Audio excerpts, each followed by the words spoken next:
Profil Lesti Kejora laporkan Rizky Bilar dugaan KDRT, dulu hubungan dituding settingan.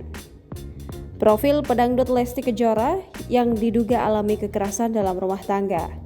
Lesti Kejora melaporkan dugaan KDRT itu ke Polres Metro Jakarta Selatan pada Rabu 28 September 2022 malam.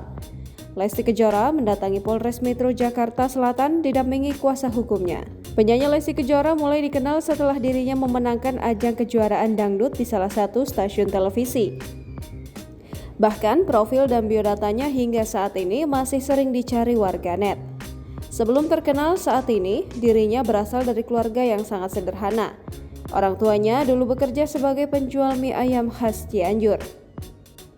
Lesti Kejora yang awalnya menyukai musik dan bernyanyi mencoba mengasah bakatnya dengan bernyanyi dari panggung ke panggung menjadi seorang biduan.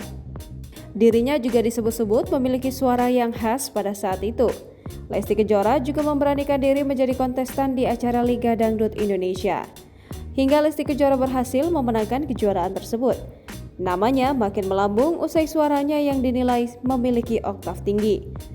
Kini penyanyi dangdut itu semakin terkenal setelah dirinya menikah dengan Rizky Bilar dan mendapatkan anak laki-laki yang bernama Muhammad Leslar Al-Fatih Bilar. Lesti lahir di Cianjur pada 5 Agustus 1999. Ia memiliki tinggi badan 160 cm.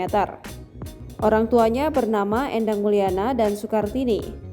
Penyanyi dangdut ini bernama lengkap Lestiani Andriani juga resmi memiliki anak buah pernikahannya dengan Rizky Bilar. Meski sempat diisukan hamil di luar nikah, namun Lesti Kejora membantah hal tersebut. Dirinya membantah isu tersebut dan memberikan klarifikasi bahwa keduanya sudah menikah siri lebih dulu.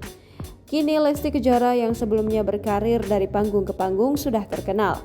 Berkat kegigihannya, Lesti Kejora juga kini sudah menikmati hasil kerja kerasnya selama ini. Bahkan kehidupannya semakin lengkap setelah memiliki suami dan seorang anak.